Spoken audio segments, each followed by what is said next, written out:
Mosaic, a daily news program from Link TV, presents a selection of news reports from independent and state-controlled broadcasters from throughout the Middle East.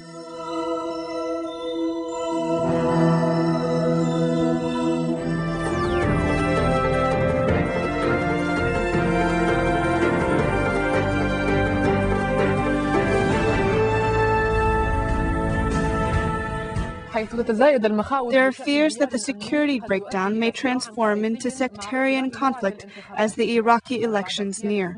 2 senior aides of Shiite Grand Ayatollah Ali Sistani were assassinated. Sistani spokesman said that the assassination aimed at crippling the religious authority and obstructing the elections. Meanwhile, amidst the ongoing killings and hostage-takings, the Iraqi government said that it will defend the Iraqi citizens so they can vote during the elections period. As the countdown for the general elections begins, competitions between political parties have intensified. Violence and assassinations have also been increasing.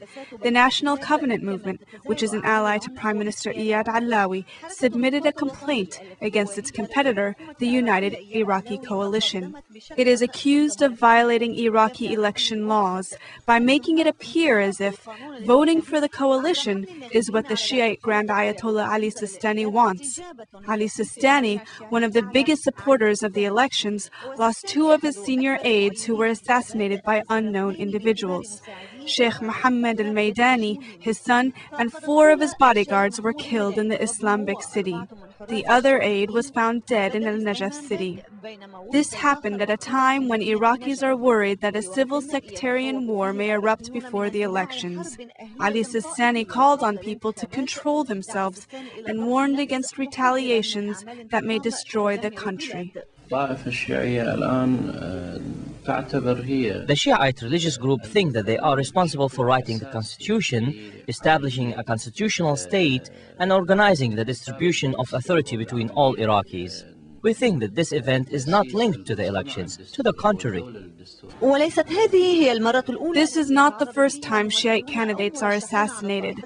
The former president of the Higher Council for the Islamic Revolution, Muhammad Bakr al-Hakim, was assassinated. Also, several booby-trapped cars exploded in Najaf, Karbala, and Baghdad, targeting the headquarters of different Shiite political parties and groups.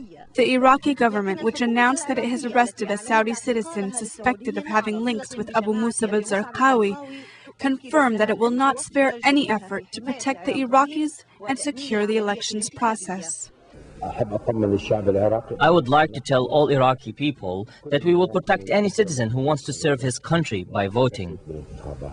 7 Iraqis were killed and 1 Turkish contractor was kidnapped by armed individuals outside of Bakhan Hotel in the middle of the Iraqi capital of Baghdad. Also, 1 Egyptian and 4 Iraqi Kurds were kidnapped in 2 separate operations in Kirkuk city.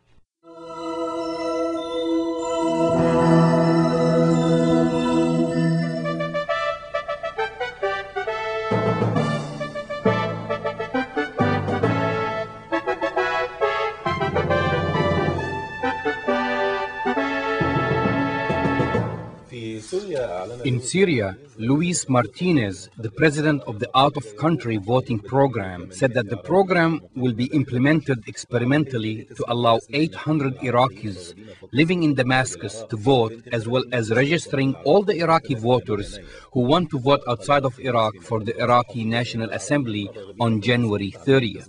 In a press conference, Martinez said that Iraqis who want to vote must have their names recorded at a special center. There are 10 centers within Damascus. This will take place from January 17th to January 30th. The elections will be held from January 28th until January 30th.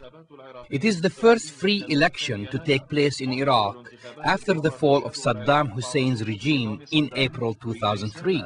These elections will be extended to include a large segment of the population of Iraqi refugees living in other countries.